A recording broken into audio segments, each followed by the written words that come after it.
오늘은 로마서 강의 35번째 시간으로 로마서 6장 12절의 말씀을 그러므로의 삶이라는 제목으로 증거하도록 하겠습니다.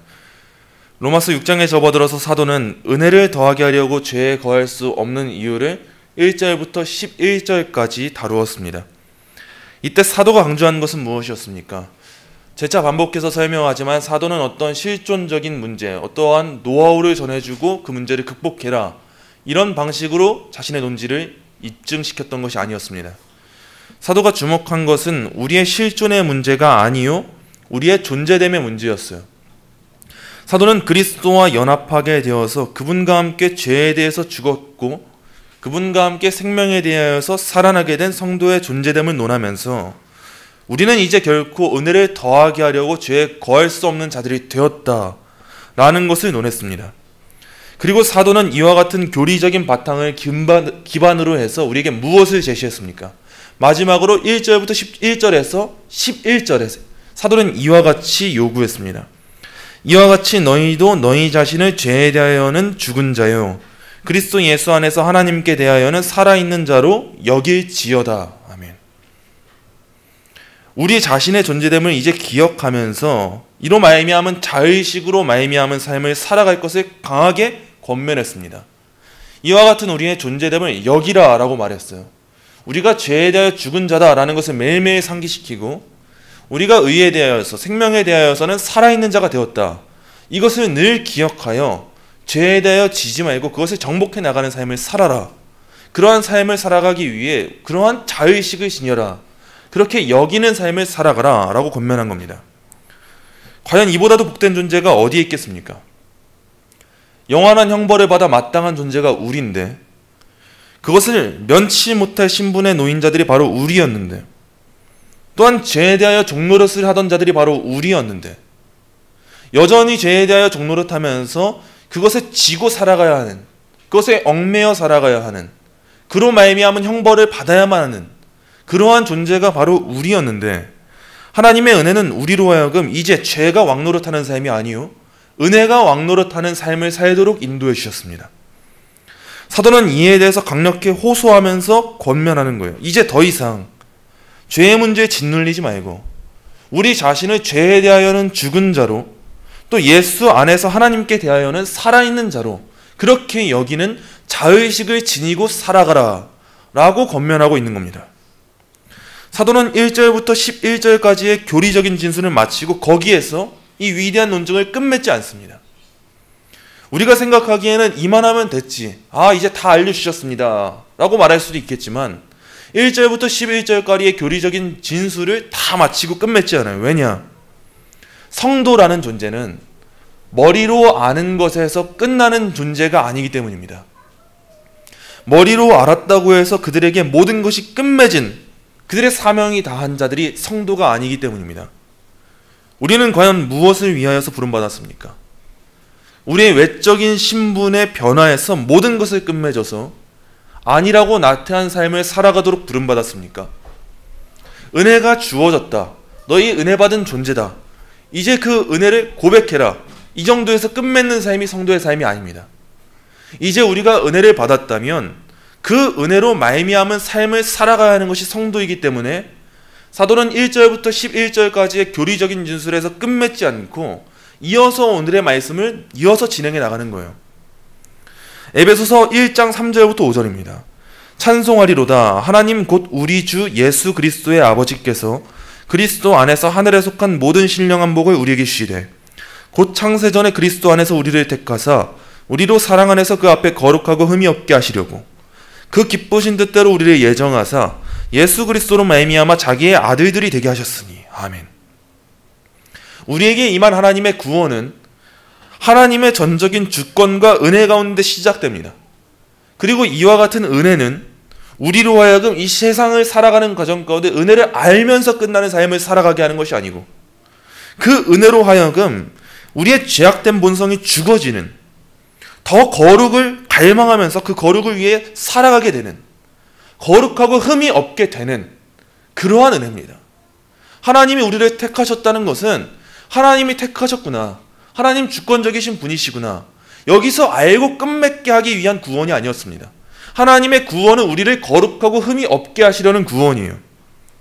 그래서 하나님은 우리로 하여금 그 아는 것에서 멈추도록, 구원은 이런 것이다, 이거 머릿속으로 깨닫고 알고 있어라, 여기서만 성경을 기록하고 끝내지 않으셨습니다.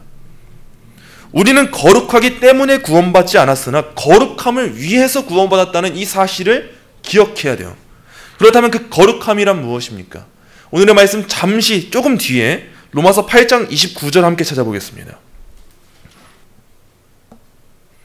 우리 한 목소리로 읽겠습니다. 하나님이 미리 아신 자들을 또한 그 아들의 형상을 본받게 하기 위하여 미리 정하셨으니 이는 그로 많은 형제 중에서 맏아들이 되게 하려 하심이라. 아멘. 거룩하다. 이 거룩함이라는 것은 그리스도의 형상을 본받는 것입니다. 그분이 거룩하신 것 같이 우리 또한 거룩한 삶을 살아가야 되는 거예요. 즉 쉽게 말하자면 우리에게 여전히 남아있는 죄의 잔재들을 그대로 내팽겨 쳐주고 그대로 내버려두고 우리 이겼으니까 끝난 자들이야, 이런 삶을 살아가는 것이 아니라 우리에게 남아있는 그 거룩을 청산해 나가야 된다는 거예요. 그것들과 싸워 나가야 된다는 겁니다. 그것들을 우리가 이기고 나가야 된다는 거예요. 우리의 존재됨이 이미 이겼지만 우리의 실제는 아직 그 죄의 잔재가 남아있기에 이제는 그것을 정리해 나가는 겁니다. 그 삶을 위하여서 부름받은 자들이 누구냐? 그것이 바로 성도입니다. 우리가 성경적인 교리를 아는 것에서 만족하고 그것에 그치는 삶을 살아가는 자들이라면 사도는요 11절에서 이 장을 마쳤을 겁니다. 6장을 여길지니라, 여겨라 라는 말로 끝맺었을 거예요. 그러나 사도는 11절에서 본장을 마치지 않습니다. 우린 바로 이 사실을 주목해야 되는 거예요. 오늘날 신앙에 대해서 크게 오해하고 있는 부류는 크게 두 부류가 있다고 말할 수 있는데요. 첫 번째 부류는 교리와 같은 지식적인 부분에만 관심을 가지고 실천적인 삶에 대해서는 무관심한 부류입니다. 이들은 신학적이고 학문적인 것에는 관심이 많은데 그걸 삶에 적용시키려고 하진 않습니다. 그리고 두 번째 부류는요, 실천적인 삶에만 관심을 가지고 교리에는 관심이 없는 부류입니다. 실제적인 삶이 중요하지 무언가를 많이 아는 게 뭐가 중요하냐, 정작 우리의 삶은 바뀌지 않지 않냐라고 반문하는 이들이에요. 그러나 성경을 우리가 잘 살펴보게 되면 이와 같은 두 부류 모두가 잘못되었다는 것을 보게 됩니다. 단순히 교리를 아는 것만 중요하면 성경은요 결코 실천적인 권면과 그러한 적용을 기록하지 않았을 거예요. 그러나 성경에는 실천적인 적용과 권면이 기록되어 있습니다. 그리고 단순하게 성경에 실천적인 삶을 살아가는 것만 신앙에 있어서 중요하다면 성경에는 교리가 기록되어 있지 않을 거예요. 그러나 성경에는요 교리가 기록되어 있습니다. 그렇기 때문에 우리는 분명하게 성경에 명시된 교리에 대해서 바르게 깨닫고 알아야 합니다. 그리고 교리를 알기에 우리의 삶이 바뀌는 것은 아니지만 교리를 알지 못하면 하나님께서 기뻐하시는 예배로서의 삶을 드릴 수 없다는 것, 우리에게 진정한 삶이 나올 수 없다는 것을 바로 알아서 교리와 삶의 균형을 맞추는 그 삶을 살기 위해 성경 전체를 보고 깨닫기 위해 간구하고 기도하면서 묵상하고 그것을 적용시키는 삶을 살아가야 되는 거예요. 성경은 분명 교리를 기록함과 동시에 실천적인 권면과 명령을 모두 담고 있기 때문입니다. 바로 이런 점에 있어서 사도는요 오늘의 본문을 진술할 때, 오늘의 본문을 기록할 때 이제 교리적인 부분을 마치고 실천적이고도 권면적인 명령적인 부분을 이어서 기록해 나가는 겁니다. 오늘의 본문 12절 한번 보겠습니다. 오늘 본문 12절 말씀 우리 한 목소리로 함께 읽겠습니다. 그러므로 너희는 죄가 너희 죽을 몸을 지배하지 못하게 하여 몸의 사욕에 순종하지 말고. 아멘. 우리가 진정 그리스도의 죽음을 알게 되었고 그리스도의 부활하심을 알게 되었고 우리가 이와 같은 그리스도와 연합한 자들임을 알게 되었다면 이제 우리가 주목해야 될 포커스가 무엇이냐? 우리는 그러므로로 이어지는 이 실천적인 명령을 주목해야 합니다. 이 그러므로가 매우 중요해요. 앞서서 다루었던 모든 교리적인 부분들을 삶에 적용하라 라는 것을 이 사도는 그러므로라는 말로 이어가고 있습니다. 사도는 그러므로 너희는 죄가 너희 죽을 몸을 지배하지 못하게 하여 몸의 사역에 순종하지 말고 라고 서술하는데요. 쉽게 생각해 봅시다. 앞에 그러므로가 붙어 있어요. 이 문장에. 그러므로 죄가 죽을 몸을 지배하지 못하게 하라는 말은요, 죄가 효력을 지니고 있을 때 하는 말입니까? 죄가 효력을 지니지 못하고 있을 때 하는 말입니까? 이건 당연한 거예요. 이 문장을 분석해보면, 아주 쉽게 생각해보면, 그러므로라는 말이 가장 앞에서 시작한다는 것은 이미 전제 조건이 충족되었기 때문에 가능한 명령이에요. 그러므로 죄의 지배를 당하지 말라라는 것은 앞에 있었던 전제가 우리는 죄의 지배를 당하지 않는 존재다라는 이 전제가 있었기 때문에 이제는 이 전제를 기반으로 그러므로가 나오는 겁니다. 이 전제를 기반으로 그러므로에 이어지는 말들을 우리가 기억해서 봐야 되는 거예요. 죄는 죽었고 지배권을 상실했고 은혜와 생명이 우리에게 주어졌다. 우리가 그리스도께 속했다라는 것이 앞선 내용이었습니다. 그리고 여기에 이어서 이제 그러므로라는 말이 나오는 겁니다. 웨스트민스터 신학교의 존 머레이 교수는 본절을 주의하면서 다음과 같이 말했습니다. 가령 아직 해방되지도 않은 노예를 보고 노예처럼 행동하지 말라고 말하는 것은 그의 노예 상태를 조롱하는 것이다. 그러나 실제로 자유를 얻은 노예를 보고 그런 말을 한다면 그것은 그의 해방의 특권과 권리를 향유하는 데 필요한 호소다. 그런즉 죄가 왕권을 갖고 있지 않는 만큼 죄로 왕노릇하게 허용하지 말라는 것이다. 죄의 통치에서 해방되었다는 사실은 죄가 너희 죽을 몸을 지배하지 못하게 하라는 권면의 기초이자 그 실현을 도모하는 것이다. 사도는 자유를 얻은 우리에게 해방의 특권과 권리를 향유하는 데 필요한 그 호소를 하고 있는 겁니다. 그런 호소로서 죄가 우리의 죽을 몸을 지배하지 못하게 하라라고 권면하고 있는 거예요. 이 권면에는 전제가 깔려 있습니다. 죄가 권세를 잃었어요. 죄가 지배권을 상실했어요. 그러므로 죄가 우리한테 왕노릇하지 못하게 해라. 이렇게 사도는 지금 호소하고 있는 겁니다. 비록 우리에게 옛사람의 본성이라고 말할 수 있는 그 죄의 잔재가 남아있지만 이제 우리는 자유인의 신분을 얻었습니다. 우리는 자유인이 되었어요. 이제 그 존재됨이 주어졌기 때문에, 그 존재됨이 전제가 되었기 때문에, 그러므로 죄가 왕노릇하지 못하게 해라. 이렇게 사도가 지금 말하고 있는 겁니다. 죄라는 것에는요, 두 가지 요소가 있습니다. 바로 외적인 요소로서의 죄책과 내적인 요소로서의 오염이 있습니다. 죄라는 것을 생각하면 이제 항상 이 두 가지를 떠올리셔야 됩니다. 죄의 외적인 요소는 죄책입니다. 그리고 죄의 내적인 요소는 오염입니다. 먼저 이 죄책이라 하는 것은요, 죄인들의 외적인 처지, 상태, 이 신분을 의미합니다. 하나님의 심판대 앞에서, 공의의 하나님 앞에서 우리의 신분이 어떠한가? 죄라는 것은 그 외적인 요소가 무엇이냐? 우리의 죄인된 신분, 그것이 바로 이 죄의 외적인 상태, 죄책입니다. 이와 같은 외적인 신분은요, 예수 그리스도를 믿는 믿음으로 단번에 의롭다 하심을 받아서 자유하게 되었어요. 우린 죄에 있어서 외적인 요소, 이 죄책에 있어서는 자유하게 된 자들입니다. 그러나 문제되는 것은 이 죄의 내적인 요소, 오염의 문제예요. 우리가 우리의 외적인 신분에 있어서 자유함을 얻었다 할지라도 우린 여전히 죄의 오염으로 말미암아서 부패한 본성을 가지고 있고 부패한 존재임을 잊어서는 안 됩니다. 여전히 우리에겐 죄의 잔재들이 수없이 많이 남아있어요. 이는 죄의 내적인 요소로 여전히 성도의 삶 가운데 나타나는 실제입니다. 그래서 우리는 이미와 아직 사이의 시간 가운데 거룩함을 위한, 그 죄를 청산해 나가는, 거룩하게 바뀌어가는 그 성화의 시간을 겪어가는 겁니다. 그러나 그렇다고 해서 우리는 은혜를 더하게 하려고 죄에 거하겠다고 말할 수 없는 존재가 되었어요. 여전히 우리에겐 죄가 남아있지만 이제 우린 더 이상 죄에 거하겠다라고 말하지 않습니다. 왜냐? 하나님께서 내가 거룩하니 너희도 거룩하라 라고 말씀하셨기 때문이에요. 명령하셨기 때문입니다. 거룩한 삶을 살라고 말씀하셨기 때문이에요. 우리의 거룩을 요구하셨기 때문입니다. 그러므로 우리는 우리의 거룩함으로 말미암아서 구원받는 건 아니지만 실제로 우리에게 거룩과는 너무나도 먼 그 죄의 모습들이 나타나곤 하지만 그럼에도 불구하고 우리는 은혜를 더하게 하려고 죄에 거하겠다는 그런 어리석은 반론을 할 수 없는 자들이 되었습니다. 하나님은 우리에게 거룩을 요구하셨기 때문입니다. 우리가 거룩했기 때문에 구원받지는 않지만 하나님은 구원받은 하나님의 자녀들에게 거룩하라고 명령하셨어요. 그래서 우리는 우리의 존재됨을 상기시키면서 내가 하나님의 자녀가 된 존재가 되었구나.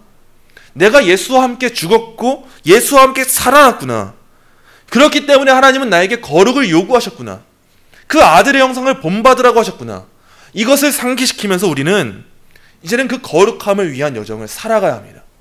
우리 안에 남아있는 죄의 잔재들을 치워나가야 되는 거예요. 죽여나가야 되는 거예요.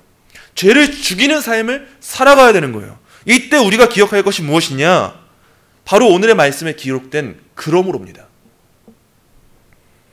이제 더 이상 죄가 우리를 지배하지 못한다는 거, 죄가 우리를 주관하지 못한다는 거, 죄는 효력을 잃어버렸다는 거, 바로 이것을 주목하면서 싸워가는 거예요. 바로 그러므로. 사도는 무엇과 싸우라고 합니까? 사도는 몸의 사욕에 순종하지 말고 라고 서술하고 있어요. 여기서 사욕에 해당하는 헬라어 에피시미아는요, 단순하게 육체적인 욕망만을 의미하는 게 아니라 절제되지 않고 하나님을 거스르는 모든 욕망과 탐심과 같은 것들, 육체적인 것만이 아니라 정신적인 것까지, 우리의 심적인 것까지, 이건 모든 것을 아우르는 개념이에요. 모든 욕망을 포함하고 있는 단어입니다. 모든 욕심과 정욕과 탐심과 갈망을 뜻하는 단어가 바로 이 사욕이에요. 이와 같은 사욕, 이와 같은 욕망에는요, 다음과 같은 것들이 있는데 한번 말씀을 찾아보겠습니다. 갈라디아서입니다. 갈라디아서 5장 19절부터 21절입니다. 갈라디아서 5장 19절부터 21절 우리 한 목소리로 읽겠습니다. 육체의 일은 분명하니 곧 음행과 더러운 것과 호색과 우상숭배와 주술과 원수 맺는 것과 분쟁과 시기와 분냄과 당짓는 것과 분열함과 이단과 투기와 술취함과 방탕함과 또 그와 같은 것들이라.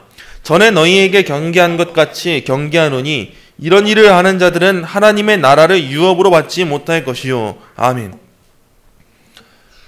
우리가 구원받은 그리스도인이라고 하지만 과연 이와 같은 욕망에 있어서 우리에게 별개의 일이라고 말할 수 있습니까? 그럴 수 없습니다. 과연 우리는 음행하지 않고 더럽지 않고 호색하지 않고 있습니까?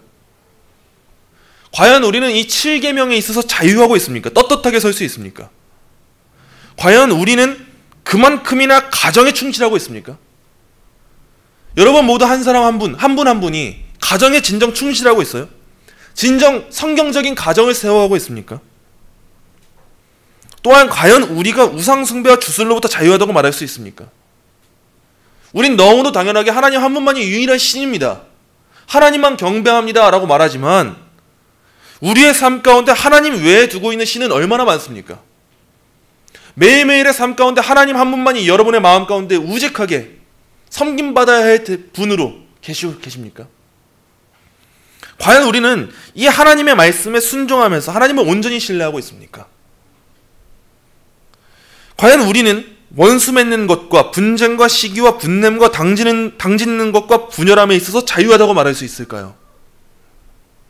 진정 우리는 우리가 마주하는 사람들과의 관계 가운데 진정 그들을 사랑하고 있고 앞과 뒤가 다르지 않은 그런 관계, 나를 희생해서 나를 내어줄 수까지 있는 예수님의 사랑과 같은 그 관계를 맺고 있습니까? 아니지 않습니까? 겉으로는 그런 척할 수 있을지 몰라도 타인은커녕 가족과도 온전한 하나됨을 이루지 못하고 있는 것이 우리의 형편 아닙니까? 그런데 지금 우린 타인에게 무엇을 베풀고 있습니까? 남들이 잘 되는 꼴을 보는 건 또 왜 이리 힘든지, 또 그것을 시기하고 당을 짓고 분열하는 것은 어찌나 쉬운지 우린 그러한 삶을 살아가고 있지 않습니까? 그런데 이와 같은 삶을 살아가는 자들, 그들이 과연 이단만 이와 같은 삶을 살아간다고 우린 말할 수 있습니까? 우리는 얼마나 이단들을 욕해옵니까? 그들이 당을 짓고 분낸다, 이단들의 특징이 그러하다라고 말하는데 진정 우리의 삶을 돌아보면 우리의 삶 가운데 이단적이지 않은 삶이 있었는지 우린 이것을 돌아볼 수가 있어야 되는 거예요. 과연 이와 같은 삶이 이단들만의 삶이냐는 거예요. 우리는 우리 자신이 이단과는 전혀 상관성 없는 존재인 것처럼 여기곤 하는데 우리의 삶의 모습 하나하나를 분석해보면 이단과 다를 것 없는 삶이 너무나도 많이 나타나고 있어요. 우리는 우리의 삶을 가늠하는 자들과 별개의 문제로 바라보는데 우리의 삶을 찾아보면 너무나도 동일한 모습이 나타나고 있다는 거예요. 우리는 우리의 모습을 살펴볼 때 우상 숭배하는 자들과 철저하게 다르다고 생각하곤 합니다. 나는 교회 다니는 사람이야, 예수 믿는 사람이야, 예배하고 있어, 하나님만 섬겨라고 말하는데 우리의 삶의 행실 하나하나를 살펴보고 우리의 마음의 중심을 살펴보면 우상 숭배하는 자들과 하나도 다르지 않은 모습, 심지어 그들보다도 못해 보일 때가 있는 모습, 그 모습이 바로 우리의 모습 아닙니까? 과연 우린 진정 투기하지 않았습니까? 술 취하지 않았습니까? 방탕하지 않았습니까? 우린 술은 취하지 않는다 할지라도 또 다른 무언가에 취하고 있지 않습니까? 나 정말 성실한 사람이야 라고 말하고 있는 그 시간에도 하나님을 향하여서는 방탕하고 있지 않았습니까? 과연 진정 우리가 하나님의 규범에 순종하는 삶을 사는 자들입니까? 우리의 실상은 그렇지 않아요. 왜냐하면 우린 부패한 본성을 지닌 인간이기 때문입니다. 다윗이 어떤 사람이었습니까? 다윗은 하나님의 마음에 맞는 사람이었어요. 성경은 그를 하나님의 마음에 맞는 사람, 하나님의 마음에 합한 사람으로 표현하고 있어요. 그러나 그럼에도 불구하고 다윗 또한 욕망에 이끌려서 넘어질 때가 있지 않았습니까? 바로 이게 인간입니다. 이게 인간의 처지예요. 바로 이와 같은 존재가 우리 인간입니다. 이게 바로 무엇이냐? 죄의 오염이고 부패입니다.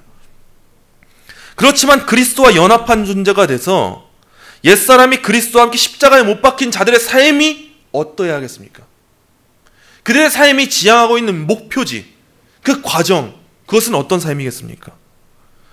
그리스도와 연합하게 된 그리스도인들에게 사도가 강력하게 호소하면서 권면하는 그 삶은요, 그럼에도 나를 살려주시니까 감사합니다라는 이 신앙 고백에만, 즉 소극적인 감사에만 머무는 그런 삶이 아니에요.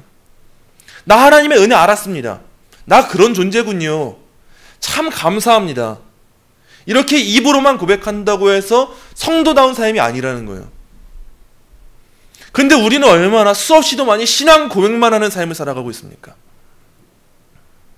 사도는 지금 이걸 말하고자 하는 거예요. 진정 그리스도와 연합한 그리스도인이라면 그 은혜로 말미암아 나 알았습니다, 감사합니다라는 이 소극적인 감사에만 머무르는 것이 아니라 이제는 하나님의 규범에 순종하는 적극적인 자세로, 그 적극적인 감사로, 즉 죄와의 싸움으로, 죄에 대한 저항으로 삶을 살아가야 한다는 것입니다. 이것이 지금 사도가 귀결하고자 하는 바예요. 우리가 놓치지 말아야 할 것은 이것입니다. 우린 분명 이 땅에서의 삶을 살아가는 시간 동안 잠시의 시간이지만 죄가 우리를 괴롭히려고 하는 그 시간들을 경험하게 될 겁니다. 이 시간들을 철저하게 마주하게 될 거예요. 그러나 우리는 죄가 우리의 죽을 몸을 지배하지 못하게 해서 몸의 사욕에 순종하지 말아야 됩니다. 이 삶을 살아갈 수 있는 이유가 무엇이냐? 사도가 말하고 있는 것처럼 그러므로입니다. 다른 어떠한 것에 있지 않아요. 우리의 자질이 어떠하냐, 우리의 환경이 어떠하냐, 상황이 어떠하냐, 이게 아니에요. 우리가 죄를 죽여나갈 수 있는 이유, 죄를 이겨나갈 수 있는 이유, 우리가 또다시 한번 넘어지지만 그럼에도 불구하고 죄를 정리해 나갈 수 있는 이유, 그것이 무엇이냐? 그러므로입니다. 하나님이 우리를 그리스도와 연합한 자로 만들어 주셨기 때문에, 우리가 그리스도의 죽으심과 연합했기 때문에, 그래서 그리스도께서 십자가에 못 박혀 죽으실 때 우리의 죄책이 다 사라졌고 우리가 자유인이 되었기 때문에, 또한 그리스도께서 십자가에서 부활하사 그 생명의 능력을 우리에게 주셨기 때문에 우리는 부족하지만, 우리는 연약하지만, 비록 죄가 우리의 삶 가운데 남아있다 할지라도 더 이상 우리에게 왕노릇하지 못하는 삶, 더 이상 죄는 그 지배권을 상실하게 된 삶, 이제는 우리에게 은혜가 지배권을 가져서 은혜가 우리를 통치하는 삶, 그 삶을 살게 되었다라는 것을 바로 이 그러므로가 말해주고 있는 것입니다. 사울 왕과 다윗의 예를 기억해 보십시오. 이 둘의 가장 큰 차이가 무엇입니까? 이 둘의 가장 큰 차이는요, 은혜로 말미암은 그러므로가 있는가 없는가입니다. 사울 왕도 은혜를 경험했고 다윗도 은혜를 경험했어요. 사울의 생애에는 그러므로의 삶이 뒤따르지 않았고 죽을 몸의 지배, 즉 죄의 지배를 따라서 몸의 사욕에 순종하는 삶이 따랐습니다. 사울 왕도 분명 은혜를 경험했습니다. 그러나 그는 진정한 성도가 아니었기 때문에 그러므로의 삶이 뒤따르지 못했어요. 그러나 다윗은 어떠했습니까? 다윗도 똑같습니다. 분명 연약한 모습이 있었어요. 분명 부끄러운 모습이 있었어요. 그도 분명 죄로 오염되고 부패된 인간이었습니다. 그에게도 분명 연약한 모습이 있었고 때론 부끄러운 자신의 모습으로 하나님 앞에 처절하게 울 수밖에 없는 현실에 놓여져 있을지라도 그는요, 그 은혜로 말미암은 그러므로의 삶을 다시금 살아갔습니다. 사울의 눈물과 다윗의 눈물은 이러한 차이가 있습니다. 둘 다 울었습니다. 사울도 울었고 다윗도 울었습니다. 그러나 다윗이 그런 삶을 살 수 있었던 근거가 무엇입니까? 바로 그러므로입니다. 바로 여기에 놀라운 은혜가 담겨져 있고 바로 여기에 그 은혜를 아는 성도들을 향한 의무가 담겨져 있는 겁니다. 오늘의 말씀 다시 한번 읽겠습니다. 그러므로 너희는 죄가 너희 죽을 몸을 지배하지 못하게 하여 몸의 사욕에 순종하지 말고 이 명령을 은혜를 아는 자들은 단순한 올무와 억압으로 느끼는 것이 아니라 그 무엇과도 바꿀 수 없는 가장 벅찬 은혜로 여길 수 있게 됩니다. 이 명령 안에 얼마나 감사하고 감격이 넘치고 있습니까? 우리의 현실과 실제를 보십시오. 아까 전에 다루었던 모든 욕망이 우리의 삶 가운데 나타나지 않습니까? 그러나 그러한 존재가 바로 우리임에도 불구하고 그러므로로 시작되는 이 명령이 우리에게 주어졌다는 것, 이것은 얼마나 큰 감사입니까? 얼마나 큰 감격입니까? 우리가 이 말씀을 올무와 같이 여기지 아니하고 이제는 자발적인 의무로서 이에 동참하게 하신 것, 이것이 얼마나 큰 은혜입니까? 말씀을 맺습니다. 사랑하는 성도 여러분, 박형룡 강사님은 성도의 성화, 성도 안에서의 투쟁을 해설하면서 다음과 같이 말씀하셨습니다.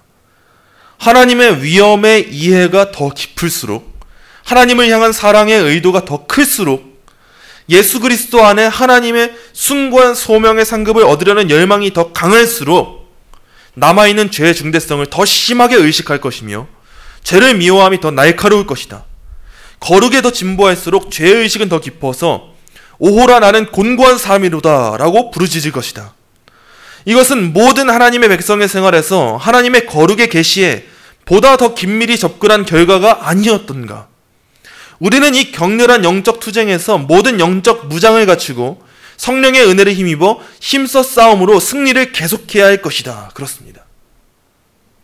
하나님의 위엄에 대한 이해가 우리에게 더 깊어지고 하나님을 향한 사랑이 우리에게 더 커지면 커질수록 우리 안에서 죄에 대한 중대성은 더 막중해질 겁니다. 이전에는 우리가 행해오던 그 죄가 너무나도 가볍게 여겨져 왔다면 우리가 진정 하나님의 사랑을 더 크게 알아가면 알아갈수록, 하나님의 은혜를 더욱더 깊게 알아가면 알아갈수록 이제 우리는 우리에게 남아있는 죄가 얼마나 무거운지, 얼마나 감당 못할 것인지 더욱 막중하게 여겨지게 될 거예요. 그 죄의 중대성이 우리에게 더 크게 인식될 것입니다. 또한 우리는 사도가 그런 것처럼 우리 스스로를 죄의 문제를 이겨내고 싶음에도 여전히 연약한 자로, 즉 곤고한 자로 지칭하게 될 것입니다. 그러나 우리가 이와 같은 삶을 살아갈 수 있는 이유, 그럼에도 불구하고 우리가 다시금 하나님 앞에서 거룩을 향해서 한 걸음 한 걸음 내디딜 수 있는 이유, 그것은 바로 그러므로라는 권면 이전에 주어진 크신 은혜가 우리에게 이미 주어졌기 때문입니다. 우리가 그리스도와 연합한 자들이 되었다라는 이 은혜가 이미 전제가 되어서 주어졌기 때문입니다. 그러므로 이제 더 이상 죄가 우리의 죽을 몸을 지배하지 못하게 하십시오. 그러므로 몸의 사욕에 순종하지 마십시오. 죄가 더 이상 우리의 삶을 주관하지 못하게 하며 생명이 우리의 삶을 인도하게 되었다는 그러므로로 말미암아 하나님께서 기뻐하시는 거룩함을 위하여서 날마다 더욱 진보하십시오. 우리는 하나님께 대하여 산자가 되었습니다. 이것을 기억하며 그러므로로 말미암은 삶을 살아가는 저와 여러분이 되시기를 간절히 소망합니다.